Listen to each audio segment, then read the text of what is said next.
আমার প্রিয় ছাত্রছাত্রীদের মাধ্যমিক পরীক্ষা 2022-এর আগাম শুভেচ্ছা জানাই। তোমরা প্রিভিয়াস ইতিহাস বাদ দিয়ে বাকি পরীক্ষা আশা করছি ভালোই দিয়েছো। তো এখন সোমবার আমাদের অঙ্কের পরীক্ষা আছে। তো অঙ্কের পরীক্ষা সবারই একটি ভীতি থাকে যে অঙ্কের উত্তর মেলার ব্যাপারে বা রিভিশনের ব্যাপারে। সেই ব্যাপারে আমরা কিছু বলবো। লাস্ট মুহূর্তে তোমরা অঙ্কের কিভাবে তোমরা প্রস্তুতি নেবে তার জন্য একটি শর্ট ভিডিও, তোমরা ভিডিওটি একটু মন দিয়ে দেখলেই বুঝতে পারবে তোমাদের কাছে অঙ্কের চিত্রটি কিন্তু সম্পূর্ণভাবে সহজ হয়ে যাবে। এখন প্রিভিয়াস যে অঙ্কের ক্লাসগুলো ইতিমধ্যে হয়েছে সেই ভিডিওগুলো ইতিমধ্যে তোমরা দেখেছো, সেগুলোর থেকে আশা করি ওই টাইপেরই প্রশ্ন আসবে। আশা করা যায় তোমরা খুব ভালোভাবে পরীক্ষায় লিখবে। তো চলে আসি আমরা এখন অঙ্কের সূচিপত্রে চলে আসছি আমরা। 1 থেকে যে চ্যাপ্টারগুলো দেওয়া আছে এর মধ্যে কিন্তু বীজগণিত, পাটিগণিত, জ্যামিতি এবং পরিমিতি এইগুলো কিন্তু সব মিক্সড করা আছে। তোমাদের কাজ হবে প্রথমত পাটিগণিতের একটা কী চ্যাপ্টার আছে সেগুলোকে একটু মনের মধ্যে সিলেক্ট করে রেখে দাও। বীজগণিতের কী চ্যাপ্টার আছে সেগুলো একটু সাইড করে রেখে দিলে বা খাতায় চ্যাপ্টারগুলো একটু লিখে নিলে যে এই চ্যাপ্টারগুলো বীজগণিতের আছে, এগুলো পাটিগণিতের আছে, এগুলো জ্যামিতির আছে, এগুলো পরিমিতির আছে। বীজগণিতের যে চ্যাপ্টারগুলো তোমাদের আসছে এক চল বিশিষ্ট দ্বিঘাত সমীকরণ, তারপরে তোমার আসছে অনুপাত সমানুপাত, নেক্সট আসছে ভেদ ভ্যারিয়েশন। এখন তোমার কাজ হবে যে এক চল বিশিষ্ট দ্বিঘাত সমীকরণ যে চ্যাপ্টার সেটিকে তোমাদের খোলা। এখন ফার্স্ট তোমাদেরকে জানতে হবে যে এক চল বিশিষ্ট দ্বিঘাত সমীকরণে আমাদের কি কি থিওরি আছে।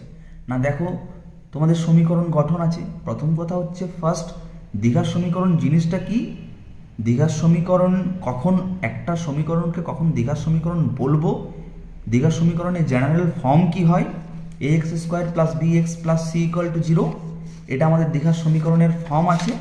এখন সাপোজ আমরা চলে আসছি কোষে দেখি 1.1, এখানে যে টাইপের অঙ্কগুলো আছে তোমরা একবার চোখ বুলিয়ে নিলে যে x² এর সহগ যদি নট ইকুয়াল টু 0 হয় সেক্ষেত্রে দ্বিঘাত সমীকরণ হয় যেমন এই টাইপের 4-এর দিকে যে আয়ের প্রশ্ন, এই টাইপের যে প্রশ্নগুলো আছে কোনোটা দ্বিঘাত সমীকরণ লেখা যাবে কি না, বা তোমাদের সমীকরণ যে গঠন কিভাবে করতে হচ্ছে এগুলো একটু তোমরা রিমেম্বারিং করে নিলে যে দ্বিঘাত সমীকরণ জিনিসটা কি বলতে চাইছে এবং কি দ্বিঘাত সমীকরণ হওয়ার শর্তগুলো কি কি।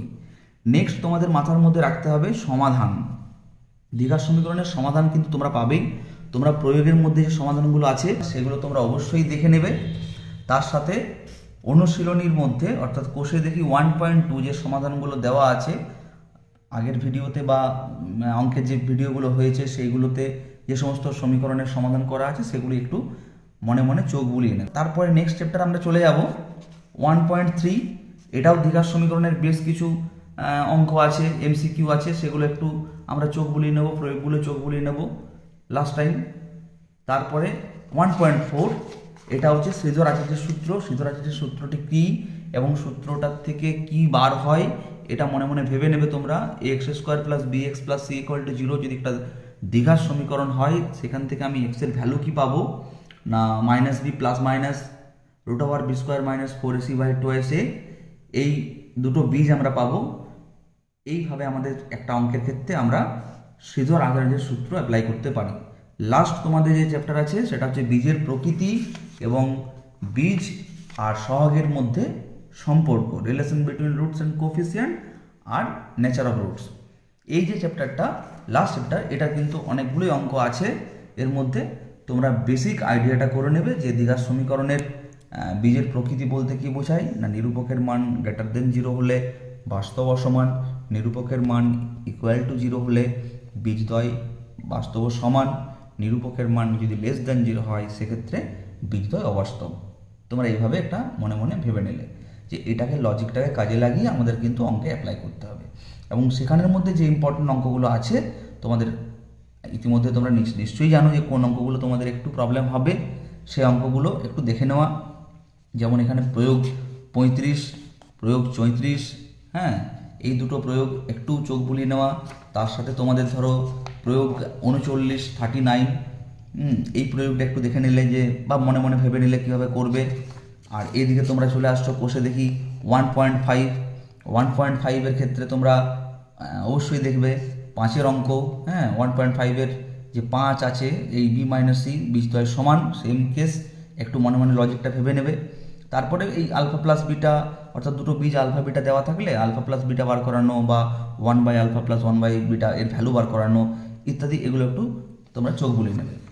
এমসিকিউ নিয়ে বলছি না কিছু, কারণ এগুলো ওর মধ্যেই অ্যাপ্লাই ঢুকে আছে। তাহলে বীজগণিতের আমাদের এই চ্যাপ্টার কমপ্লিট হলো।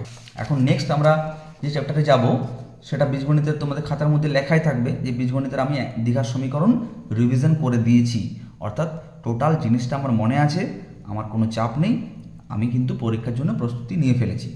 1 নম্বর চ্যাপ্টার তোমরা টিক মার্ক দিয়ে দেবে। নেক্সট তোমাদের চ্যাপ্টার হবে অনুপাত সমানুপাত। অনুপাত সমানুপাত কথা উঠতেই তোমাদের কিন্তু প্রথমেই ভেবে নেবে আগে থিওরিটা। অনুপাত সমানুপাতের এমসিকিউ কী ধরনের হয়, ব্যস্ত অনুপাত, হ্যাঁ, মিশ্র অনুপাত, তোমাদের পূর্বপদ, উত্তরপদ, এই সমস্ত জিনিসগুলো তোমাদের প্রথমে আগে তোমরা দেখে নেবে। মিশ্র অনুপাত, যৌগিক অনুপাত বললামই, এগুলো মাথায় একটু খেয়াল রাখবে। তারপর কি মধ্য সমানুপাত, সমানুপাতে কি কি প্রশ্ন আসে বা সমানুপাতের থিওরিটা কি, দুটো ভ্যালু a/b দেওয়া আছে, b/c দেওয়া আছে, a/b/c কত, এই টাইপের কিছু প্রবলেম, ঠিক আছে। x/y ভ্যালু দেওয়া আছে, কোনো একটা অনুপাতের মান নির্ণয় করতে বললো, এই ধরনের কিছু প্রশ্ন তোমরা মনে মনে কিন্তু একটু রিমেম্বারিং করবে। এই প্রথম চ্যাপ্টার থেকে তোমাদের শর্ট বা 2 মার্কসের যে কোশ্চেনগুলো হয়, অথবা যদি 4 মার্কসের কোশ্চেন আসে সেক্ষেত্রে তোমরা কিন্তু ইজিলি বার করতে পারবে। যেমন এখানে 5-এর দাগের ট্রিপল-i p/q এবং p-q এর দুটো ভ্যালু দেওয়া আছে, তোমাদের 3p প্লাস 4q এর ভ্যালুটা কিন্তু বার করতে হবে। কীভাবে বার করবে তোমরা একবার একটা জাস্ট অ্যাট এ গ্ল্যান্স একটা প্রবলেম তোমরা করে নিতে পারো খাতায়, বা মনে মনে ভেবে নিতে পারো যে ভ্যালু দেওয়া p/q দেওয়া আছে, p-q, আশা করছি তোমরা সবাই করতে পারবে এখন। তারপরে তোমার ধরো মিশ্র অনুপাতে যদি প্রবলেম দেখা যায়, আমাদের 2-এর দাগের v/i এর যে প্রশ্ন, কয়েকটা অনুপাত দেওয়া আছে, তাদের ব্যস্ত অনুপাতগুলি যৌগিক অনুপাত কত, ইজিলি তোমরা করতে পারবে। লঘু অনুপাত, গুরু অনুপাত, হ্যাঁ, সামান্যানুপাত, এইগুলো তোমরা কিন্তু একটু মাথার মধ্যে রিমেম্বারিং করে নেবে। নেক্সট আমরা চলে আসছি তোমাদের অনুপাত সমানুপাতের অত্যন্ত গুরুত্বপূর্ণ জায়গা। তার আগে বলি, এখানে একটা লাস্ট 5.2-তে আছে মধ্য সমানুপাতি। মধ্য সমানুপাতি নির্ণয় বা তৃতীয় সমানুপাতি নির্ণয় বা চতুর্থ সমানুপাতি নির্ণয় ইত্যাদি যেগুলো প্রশ্ন হয়, সেগুলো কিন্তু মাথার মধ্যে একটু তোমরা ভেবে নেবে যে মধ্য সমানুপাতিটা কিভাবে হয়, বা প্রথম সমানুপাতিটা বললে কীভাবে বার করব, তৃতীয় সমানুপাতিটা বললে কীভাবে বার করব, এইগুলো তোমরা ইতিমধ্যে করে এসছো, একটু মাথার মধ্যে তোমরা ভেবে রাখবে। নেক্সট যে চ্যাপ্টার, লাস্ট চ্যাপ্টার, এটা কিন্তু অবশ্যই গুরুত্বপূর্ণ। তোমরা অঙ্কগুলো বারবার কিন্তু কষেছো। লাস্ট টাইম চোখ বোলানোর জন্য আমি বলছি, লাস্ট টাইম তোমরা যেমন প্রয়োগ 57 এটা একটু দেখে নিলে কিভাবে করবে, প্রয়োগ 56, প্রয়োগগুলো সবগুলোই দেখবে। আমি কোনো প্রয়োগটাই আমি বলতে পারবো না যে এটা তোমাদের আসবে না বা আসবে কনফার্ম, কারণ প্রত্যেকটি প্রয়োগে কিন্তু খুব গুরুত্বপূর্ণ এবং খুব ইম্পর্টেন্ট। তো প্রয়োগ 60, প্রয়োগ 61, এগুলো একটু প্রবলেমটাকে দেখে হাত চাপা দিয়ে প্রবলেমটাকে দেখে নিলে, হাত চাপা দিয়ে রাখলে, যাতে করে তুমি উত্তরটা প্রথমেই কীভাবে আসছে সেটা জানতে না পারো, তার জন্য হাত চাপা দিয়ে মনে মনে একটু ভাবার চেষ্টা করবে যে এই প্রবলেমটা আমি কিভাবে করেছিলাম। অনুপাত সমানুপাতের তোমাদের 5.3-ও যে অঙ্কগুলো আছে সেগুলো তোমরা কিন্তু যথারীতি যেমনভাবে করার বা রিভিশন করার ইতিমধ্যে করেছো। আবার তোমরা একবার অ্যাট এ গ্ল্যান্স প্রবলেমগুলো একবার চোখ বুলিয়ে নেবে, কারণ প্রবলেমগুলোর মধ্যেই যখনই তোমরা চোখটা বোলাবে, প্রবলেমগুলো দেখবে, তখনই কিন্তু অটোমেটিক তোমাদের ক্যালকুলেশনটা মাথায় চলে আসে যে এই প্রবলেমটা আমরা এইভাবে করেছি, কারণ ইতিমধ্যে তোমরা অনেকবার ধরে প্র্যাকটিস করেছো। তাহলে অনুপাত সমানুপাতের বেসিক কনসেপ্ট যদি আমার ক্লিয়ার থাকে, আমি আশা করছি এমসিকিউতে আমরা আটকাবো না। নেক্সট চলে আসে আমরা অনুপাত সমানুপাত, আমাদের রিভিশন হয়ে গেল, তুমি অনুপাত সমানুপাতের টিক মার্ক দিয়ে দিলে। নেক্সট বীজগণিতে চলে আসছি ভেদ। ভেদ আমরা যখন চলে আসবো যে ভেদ জিনিসটা কি, সরল ভেদ কি, আমাদের সরল ভেদ থাকলে কিভাবে হয়, এক্স ভ্যারিজেস ওয়াই থাকলে ভ্যারিজেসকে ইকুয়াল সাইনে কনভার্ট করতে গেলে আমাদের কি লাগে, সেটাকে অশূন্য ভেদ ধ্রুবক বলা হয়। ওকে, এই জিনিসগুলো তোমরা মাথায় একটু রেখে দেবে। ব্যস্ত ভেদ কি হয়, সরল ভেদে থাকলে কি কি জিনিস আমরা বলতে পারি, ব্যস্ত ভেদে থাকলে কি বলতে পারি, এগুলো মাথায় একটু নিয়ে চলে এলে এরপরে ভেদের যে সমস্ত প্রবলেমগুলো তোমরা করেছো ইতিমধ্যে, সেইগুলো তোমাদেরকে একটু করে চোখ বুলিয়ে যেতে হবে যে আমরা কিভাবে করেছি। যেমন প্রয়োগ 21, প্রয়োগ 20 কীভাবে করা হয়েছে অঙ্কগুলো একটু দেখে নিলে, তারপরে তোমার যে সমস্ত প্রবলেম লেখা অঙ্কের মতো থাকে, প্রয়োগ 23, প্রয়োগ 25, 26, এই সমস্ত জিনিসগুলো প্রয়োগগুলো দেখা, তার সাথে আমাদের অনুশীলনীর মধ্যে কিছু যে সমস্ত অঙ্কগুলো ইম্পর্টেন্ট আমাদের আছে সেগুলো তোমরা অবশ্যই কিন্তু একবার করে লাস্ট টাইম চোখ বুলিয়ে নেবে, তাহলে দেখবে ভেদের সম্পর্কে তোমাদের ধারণাটাও ক্লিয়ার হয়ে যাবে, এমনকি তোমরা অঙ্কগুলো মাথার মধ্যে তোমাদের চলে আসবে। নেক্সট যখনই আমরা বীজগণিত শেষ করব তখন তুমি একবার মনে মনে রিমেম্বারিং করে নেবে যে তুমি কী কী চ্যাপ্টার রিভিশন করলে, যে তুমি দ্বিঘাত সমীকরণে কী কী পড়েছো, এই চ্যাপ্টারে কী কী করেছো, দ্বিঘাত সমীকরণের শেষ চ্যাপ্টারটায় কী পড়েছো, কী কী হয়, এই জিনিসগুলো মাথার মধ্যে একবার ভেবে নিলে। অনুপাত সমানুপাতও তাই, একবার তুমি দরকার হলে চোখ বন্ধ করে রাত্রেবেলায় তুমি ভাববে যে অনুপাত সমানুপাতে লঘু অনুপাত, গুরু অনুপাত, ব্যস্ত অনুপাত, সামান্য অনুপাত, তারপরে তোমার পূর্বপদ, উত্তরপদ, অনুপাত সমানুপাতের যে ধর্মগুলো আছে, যোগভাগ প্রক্রিয়া জিনিসটা কেমন, এইগুলো যদি একটু টোটাল মাথার মধ্যে ভাববে, রিমেম্বারিং করবে। নেক্সট তারপরে ভেদ চ্যাপ্টারটায় কী পড়লাম, কী ধরনের প্রবলেম আমরা করেছি ভেদে, যেগুলো কঠিন প্রবলেম বলে আমাদের মনে হয়েছে সেগুলো আমরা কিভাবে করেছি বা করেছিলাম, এগুলো একটু রিমেম্বারিং করে নেওয়া।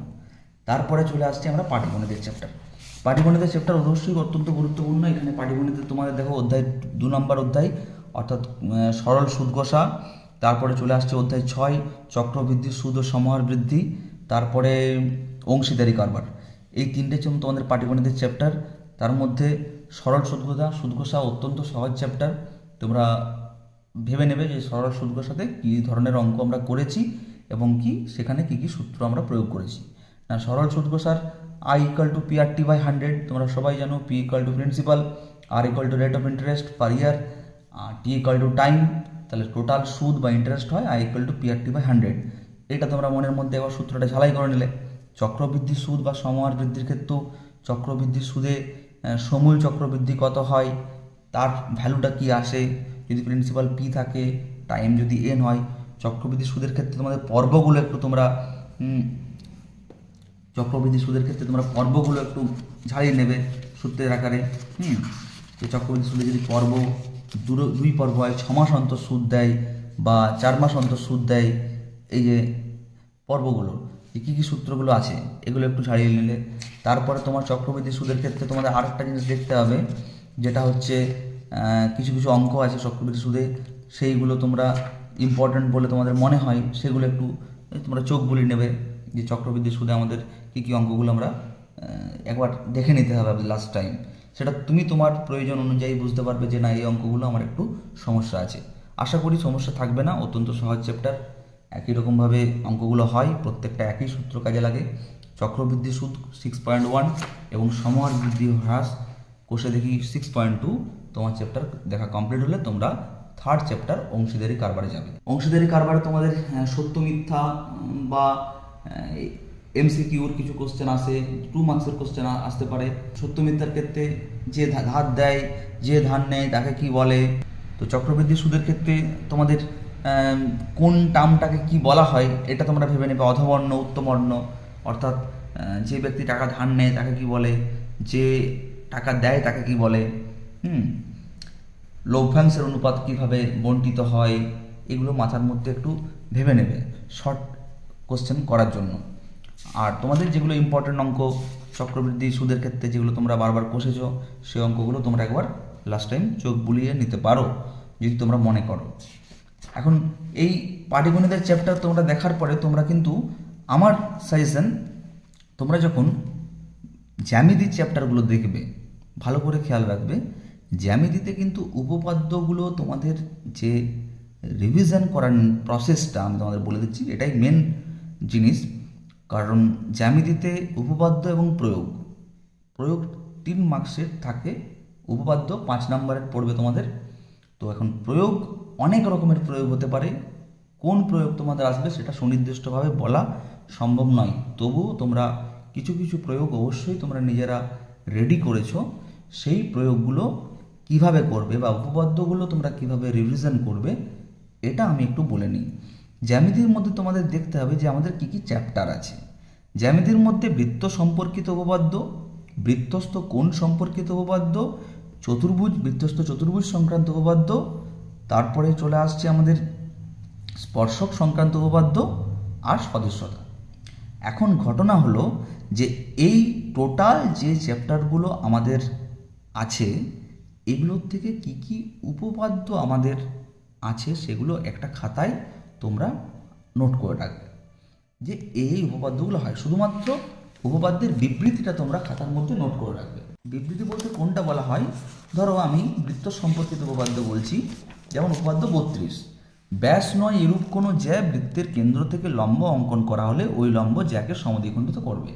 তোমরা উপপাদ্যর হেডিংগুলো অর্থাৎ যেটা বিবৃতি সেটাকে খাতার মধ্যে লিখে রাখবে কোনো একটা লুসিড বা খাতার পাতার মধ্যে। তারপর তোমার কাজ কি হবে, বই চাপা দিয়ে দিয়ে বইকে না দেখে তোমরা ওই খাতার থেকে উপপাদ্যের বিবৃতিটা পড়বে এবং খাতার মধ্যে শুধুমাত্র ছবিটা, পিকচারটা ড্র করবে। বৃত্ত সম্পর্কিত ধরো এই উপপাদ্য বললো ব্যাস নয় এরূপ কোনো জ্যা, তোমরা প্রথমে বৃত্তটা অঙ্কন করলে, মনে মনে বলবে, খাতায় লেখার দরকার নেই, শুধুমাত্র ক্যালকুলেশনটুকু খাতায় লিখে করবে, বাকি ভাষা কোনো কিছু লেখার দরকার নেই। তোমরা মনে মনে পুরো ব্যাপারটা বলবে, লিখবে না, মুখে বলবে, লেখার দরকার নেই, কারণ লিখলে অনেকটা সময় আমাদের নষ্ট হয়ে যাবে। এইভাবে কিন্তু টোটাল উপপাদ্যগুলো তুমি লাস্ট টাইম রিভিশন করবে এবং যেগুলো প্রয়োগ আছে প্রয়োগের ক্ষেত্রেও কিন্তু সেম প্রসেস তোমরা কিন্তু অবলম্বন করবে। তাহলে এইভাবে তোমরা যদি জ্যামিতিকে রিভিশন করো, আমার মনে হয় তোমাদের কিন্তু রিভিশনটা অনেক মনের মধ্যে আত্মবিশ্বাস যোগাবে যে আমি কিন্তু রিভিশনটা কমপ্লিট করেছি। তা না হলে কী হবে, বই থেকে সরাসরি দেখে রিভিশন করলে তোমাদের যে সমস্যাটা হয়, তোমরা কিন্তু স্টার্টিংটা যতই তোমরা দেখবো না ভাবো, তোমরা কিন্তু স্টার্টিংটা দেখতে পেয়ে যাও যে একটা কোনো প্রবলেম কিভাবে স্টার্ট হচ্ছে। তারপরে চলে আসে আমরা লাস্ট যে চ্যাপ্টারগুলো, পরিমিতি। পরিমিতির যে মেনসুরেশনের চ্যাপ্টারগুলো আছে সেগুলো তোমাদের আগে খাতায় নোট ডাউন করে নিলে। আয়তঘন, তারপর তোমার আসছে লম্ববৃত্তাকার চোঙ, তারপর গোলক, তারপরে আসছে লম্ববৃত্তাকার শঙ্কু। তোমাদের ফার্স্ট কাজ পরিমিতি, কিন্তু অত্যন্ত ক্যালকুলেশন আছে, ক্যালকুলেটিভ প্রবলেমগুলো হয়, খুব সাবধানে পরীক্ষার সময় ক্যালকুলেশনটা করবে যাতে ভুলটা একদম না হয়। পরিমিতির সাপোজ আয়তঘন তোমরা যে সূত্রগুলো ইতিমধ্যে করেছো সেই সূত্রগুলো মনে মনে বলার চেষ্টা করবে। আয়তঘনের 4 দেওয়ালের ক্ষেত্রফল, সমগ্রতলের ক্ষেত্রফল, আয়তঘনের আয়তন কি হয়, যদি সব বাহুগুলো সমান হয় তাহলে সেটা ঘনক হয়ে যায়, ঘনকের ক্ষেত্রেও ওই সূত্রগুলো মনে মনে বলবে। দ্বিতীয় কথা হচ্ছে কি, আয়তঘনের কতগুলো ধার থাকে এগুলো মনে মনে বলবে, কতগুলো আয়তঘনের মাত্রা কত, এমসিকিউর জন্য। এইভাবে তোমরা কিন্তু আয়তঘনের সূত্রগুলো কিন্তু লাস্ট টাইম তোমরা মনের মধ্যে রিভিশন করে নেবে। সেম টু সেম চোঙের ক্ষেত্রে যা বললাম, টোটাল সূত্র কি আছে, এক মুখ খোলা চোঙ হলে কি হয়, দুটো মুখ খোলা চোঙ হলে তার ক্ষেত্রফল কি হয়, সমগ্রতলের ক্ষেত্রফল কি হয়, যদি ফাঁপা চোঙ বলা হয় সেক্ষেত্রে তার আয়তন কত হবে, ইত্যাদি যে সমস্ত সূত্রগুলো আছে তোমরা কিন্তু অবশ্যই দেখে নেবে। গোলকের ক্ষেত্রেও তাই, গোলকের সূত্রগুলো তোমরা রিমেম্বারিং করবে।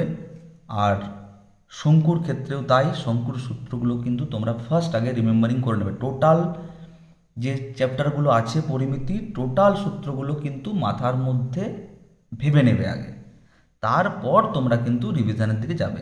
কারণ তুমি যখন কোনো চ্যাপ্টার রিভিশন করবে তখন কিন্তু সেই সূত্রগুলো তুমি দেখে যদি করো, নেক্সট চ্যাপ্টারে যখন যাবে তখন মনে হবে সূত্রটা ভুলে গেলাম, যে আগে কি রিভিশন করেছিলাম ভুলে গেলাম। তার জন্য বলছি এই পরিমিতি চ্যাপ্টারগুলো তোমরা টোটাল সূত্রগুলো আগে মাথায় সাজিয়ে নাও, তারপর তোমরা প্রবলেমগুলোতে যাও। আয়তঘনের ক্ষেত্রে তাই, তোমরা মেন প্রবলেম কিছু মাথায় রাখবে, দেখবে।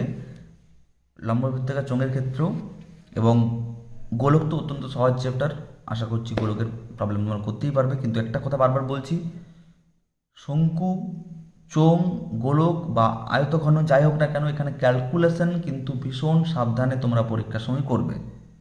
এইভাবে তোমাদের লাস্ট টাইম পরীক্ষা দিতে যাওয়ার আগের দিন রাত্রেবেলায় তোমরা এইভাবে টোটাল কাজটি সম্পন্ন করে মনের মধ্যে কনফিডেন্স গেইন করে পরীক্ষার হলে বসবে।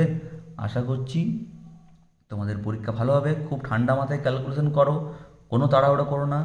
যদি অঙ্ক দেখো যে তোমাদের সিলেবাসের মধ্যে অঙ্ক আসছে না, মানে যে অঙ্কগুলো সিলেবাস বলতে সিলেবাসের মধ্যে আসবে, যে অঙ্কগুলো তোমরা করনি অথচ চলে এসছে কোনো প্রবলেম, খুব ভালো করে তুমি তো তার থিওরি জানো, তুমি তার সূত্র জানো, তুমি প্রথমে প্রবলেমটিকে ভালো করে পড়বে, পড়ার পরে আগে প্রবলেমটাকে বিশ্লেষণ করবে যে প্রবলেমটা কি চেয়েছে আর কি দিয়েছে। ফার্স্ট প্রবলেমটা আমাদের কি কি জিনিস দিয়েছে, কি কি জিনিস বার করতে হবে, এটা মাথার মধ্যে ঠান্ডা মাথায় ক্যালকুলেশন করবে। তারপরে প্রবলেমটাকে সূত্রগুলো মনে করবে, মনে করো তোমাদের চোঙের প্রবলেম দিল আননোন, চোঙের কী কী সূত্র হয় সেগুলো মাথায় রাখবে। এইগুলো যদি তুমি টোটালটা কনসেপ্টটা ক্লিয়ার করে প্রবলেমটিকে হাত দাও, তোমরা অবশ্যই প্রবলেমটা কিন্তু সঠিক সমাধান করতে পারবে। আশা করছি তোমাদের মাধ্যমিকের পরীক্ষা প্রত্যেকের খুব ভালো হবে। এই 20 মিনিট আমার কথাগুলো পারো তো শুনবে, আশা করছি শুনলে কাজেই লাগবে, না লাগার মতো কিছু ব্যাপার নয়। আর দ্বিতীয় কথা হচ্ছে, তোমরা অঙ্কের আগের দিন পরীক্ষায় যেদিন যাবে, 12টার থেকে পরীক্ষা আছে, সকালে তোমরা সময় পাবে, সকালটাতে তোমরা একটা কাজ করে নিতে পারো, টোটাল চ্যাপ্টারগুলোকে একদম মাথায় রাখার জন্য পরপর কী চ্যাপ্টার তোমাদের আছে তোমরা একটু বই না দেখে টোটাল বই ঠাকিয়ে দিয়ে তোমাদের বইয়ের সাথে তোমরা বিচ্ছিন্ন থেকে তোমরা মাথার মধ্যে ভাববে যে কি কি সূত্র আছে আমার টোটাল। লাস্ট টাইম একদম বই ছাড়ার আগে তোমরা ভেবে নেবে প্রথম চ্যাপ্টার দ্বিঘাত সমীকরণ কী কী আয়, কী কী লজিক আছে, কী কী থিওরি আছে, সরল সদগোষ্ঠা তার থিওরি কী আছে, কীভাবে অঙ্ক করতে হয়, বৃত্ত সম্পর্কিত উপপাদ্য কী কটা উপপাদ্য আছে, কীভাবে প্রবলেম করতে হয়, আয়তঘনও সেম টু সেম। এইভাবে তোমরা চ্যাপ্টারগুলোকে একটু রিমেম্বারিং করে নেবে। আবার জানাচ্ছি তোমাদের মাধ্যমিক পরীক্ষা সবার যেন ভালো হয়, তার আগাম শুভেচ্ছা।